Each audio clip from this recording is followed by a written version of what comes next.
Buenas noches. Buenas noches, Arturo Huerta González. Buenas noches.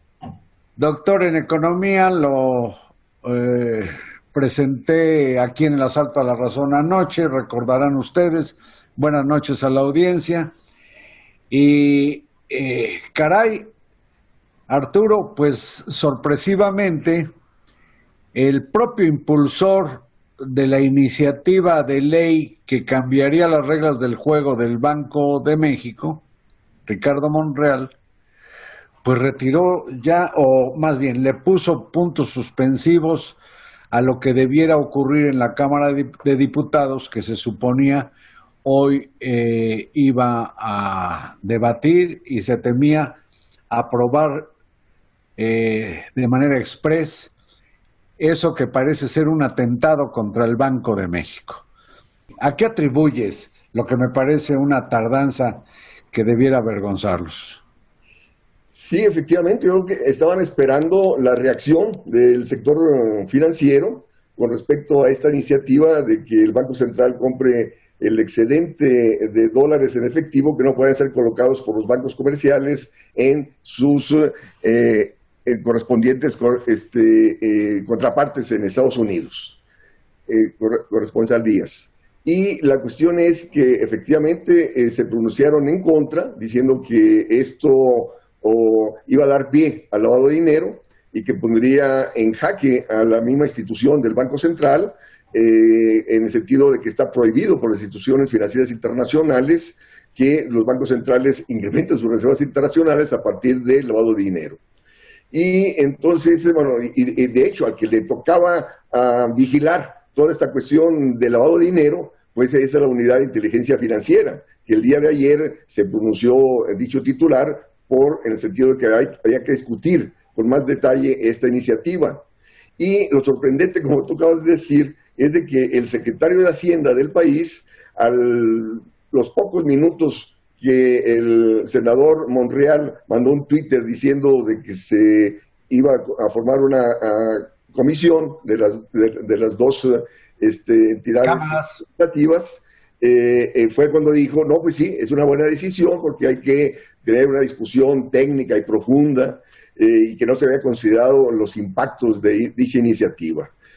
La cuestión, Carlos, es de que la economía mexicana depende de la entrada de capitales, ¿no? De exportaciones, de inversión extranjera directa, de inversión de cartera y del lavado de dinero, ¿no? Porque se necesita bastante entrada de capitales para poder mantener nuestra inserción en este proceso de globalización, para poder permitir la libre movilidad de mercancías y capitales. Y la cuestión es de que le está saliendo muy caro al país promover entrada de capitales vía aumento de tasa de interés. O sea, porque tenemos una tasa de interés de referencia de la deuda pública de 4.25%. Que esa la fija el Banco de México. Pero Arturo, si me permites, antes de que nos expliques mejor esto que hace la banca central, pues a mí me sorprende que pareciera el mundo al revés. La discusión a la que dicen que van, porque luego también ha habido varios que le llaman parlamentos abiertos, que sirven para lo que la carabina de Ambrosio, porque finalmente terminan desechando cualquier objeción a lo que parece ser una decisión muy fuerte, que es precisamente convertir en lavadora al Banco de México. Esto de que van a discutir apenas, pues debió haberse hecho antes, inclusive de que Monreal enviara la propuesta que aprobó el Senado. Efectivamente, porque hoy yo he participado en 3 parlamentos abiertos y como dices tú, es la carabina de Ambrosio, porque los diputados no toman nada de lo que ahí se propone, de lo que ahí se discute. Y en este caso era el fast track, o sea, tratar de sacarlo de la noche a la mañana, o sea, como rápidamente lo aprobó el Senado de la República la semana pasada, y también querían hacer lo mismo en la Cámara de Diputados. Entonces fue tal la reacción, y señalando de que ahí está la misma calificadora Moody's, diciendo de que esto iba a llevar podía llevar a disminuir el grado crediticio a México. Entonces, en consecuencia, finalmente aceptaron pasar comisión interinstitucional para debatir esto. Ahora, la cuestión es que bien sabemos, ¿no? Las iniciativas salen tal cual, o sea, no se incorpora, aunque ahora la presión es tal que van a tener que hacer alguna modificación. Ahora, lo que yo te señalaba, Carlos, es de que la economía mexicana depende de entrada de capitales. Y mientras el resto del mundo está trabajando con tasa de interés cercana a cero o cero, aquí está 4.25 para poder entrar de capitales y así aumentar reservas internacionales para mantener la estabilidad peso-dólar y financiar todos los desequilibrios que tenemos. Entonces, yo paso a pensar mal que esta iniciativa va en el sentido de que, bueno, pues, hay que promover el lavado de dinero y bajar la tasa de interés, o sea, tomando en cuenta que está implicando un alto costo financiero a las finanzas públicas y que está frenando la actividad económica, porque el crecimiento requiere baja tasa de interés y también requiere incremento de gasto público que no tenemos. A ver, pero perdón, Arturo Huerta González es doctor en economía, premio Banamex de esta disciplina. Tiene más de 40 años impartiendo cátedra de posgrado en la Universidad Nacional Autónoma de México, conoce muy bien la materia. Y yo te pido, Arturo, aprovechando esta conversación, que en beneficio de la audiencia y desde luego mío, nos expliques de manera comprensible cuál es la función vertebral del Banco de México. Mira, los bancos centrales, desde mi perspectiva, deben ser la banca del gobierno, pero resulta que en nuestro caso no. Se le dio autonomía al Banco Central y se le colocó en la Constitución su único objetivo, la estabilidad del poder de compra de la moneda, es decir, reducir la inflación. El Banco Central es el que emite el dinero, ¿no? El Banco Central tiene que entrar como prestamista de última instancia, es decir, cuando un banco está enfrentando corrida de depósitos, pues tiene que financiarlo justo para apalancar y satisfacer esa demanda por depósitos o por salida de capitales. Y el Banco Central te fija la tasa de interés, su único instrumento es la tasa de interés, y con ella busca el objetivo reducir la inflación.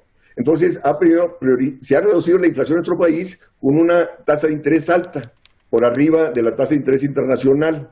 Por un lado, ¿para qué? Para promover entrada de capitales, y esa entrada de capitales te abarata el dólar. Y al abaratarse el dólar, se abarata el precio de los productos importados. Y, en consecuencia, se baja la inflación. Y al aumentar la tasa de interés, te frena la actividad económica, te frena la demanda. Entonces, es un problema de oferta y de demanda. Para bajar la inflación, la oferta tiene que estar por arriba que la demanda. Entonces, lo que el Banco Central y Hacienda hacen es bajar la demanda, vía aumento de la tasa de interés y contracción del gasto público. Entonces, ahí te baja la inflación, ¿a costa de qué? De bajar la actividad económica, a costa de aumentar el desempleo, a costa de bajar los salarios. Y, a costa de frenar el desarrollo. Exactamente. Entonces, mira, el gobierno de Estados Unidos, la Reserva Federal, su objetivo es alto empleo y crecimiento económico. Y allá podemos ver que la tasa de interés nunca está por arriba del crecimiento de la actividad económica, ¿no? Siempre está por abajo. ¿Justo para qué? Para apalancar el crecimiento económico y compatibilizar crecimiento económico con baja inflación. De hecho, hay una iniciativa de ley que se presentó en noviembre de 2018 por parte del grupo parlamentario del PT, donde plantea cambiar los objetivos del Banco Central, que incorpore alto crecimiento con baja inflación. Y Morena la frenó, ¿no?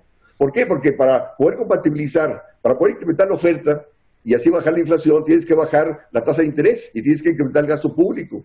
Pero en la concepción neoliberal que predomina en el gobierno, como en los gobiernos anteriores, es que si baja la tasa de interés, el capital se te va y te va a generar devaluación. Y si el gobierno incrementa el gasto, ellos creen que te va a generar inflación y no. A ver, esto que me dices me llama la atención porque mencionaste la palabra neoliberal.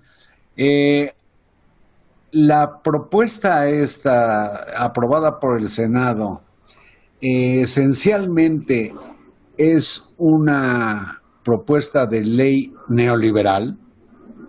Mira, yo estoy en contra de esa iniciativa, repito, porque efectivamente sí da pie a la institucionalización del lavado de dinero, ¿no? Es decir, nosotros no podemos dar lugar a que sea el lavado de dinero el que mantenga el modelo económico predominante. Esto Yo te pregunto desde el punto de vista, digamos, de ideología económica, si vale la expresión. eh, no ha dejado de ser en el manejo de las finanzas públicas el gobierno López Obradorista un gobierno neoliberal, ¿o sí? No, claro que es neoliberal, claro que es neoliberal. O sea, el momento en el cual no te cuestiona la autonomía del Banco Central, repito, en el sentido de que el Banco Central baje la tasa de interés, le compre deuda directa al gobierno, la misma iniciativa de Montreal dice, no, es que nosotros no estamos violentando la autonomía del Banco Central porque no estamos obligando al gobierno, al Banco Central que compre deuda del gobierno. Es lo que deberían de hacer, ¿me entiendes? Justo para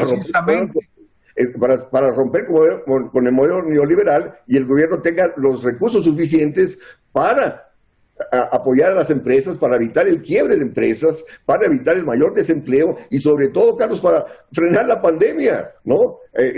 La curva sigue creciendo, ¿a dónde vamos? Y todo justo por la austeridad fiscal, que no apoya a los que están desempleados, que no apoya a los hospitales, justo para poder frenar esa situación. Y en realidad la mayor o una gran cantidad de dinero del erario se va por doble vía a lo que le llaman los apoyos sociales, sembrar arbolitos o becas o pensiones a distintos sectores sociales y al gasto de las obras emblemáticas de la administración, que por cierto parece que no serán muy productivas, cuando menos dos Bocas, el Tren Maya y el Transísmico. Igual el tren de Santa Lucía, el avión el aeropuerto de Santa Lucía, ¿no? Los aeropuertos a nivel mundial están debajo de su capacidad y así va a estar por mucho tiempo porque la pandemia va a seguir a pesar de la vacuna, ¿no? El Tren Maya es para el turismo internacional y está caído el turismo internacional. El tren del Istmo está dirigido a incrementar exportaciones y el comercio internacional está caído, ¿no? Son gastos que pudieran en todo caso posponerse. Exactamente, y atender la demanda de las empresas. Están cerrando empresas, estás atentando sobre la capacidad productiva, estás atentando sobre el crecimiento potencial, estás atentando sobre la generación de empleo y sobre el crecimiento presente y futuro. Te pido que aguantes acá, el tiempo de esta emisión se acabó y nos echamos una última conversación. Claro que sí, muchas gracias. Muchas gracias, gracias a ustedes y buenas noches.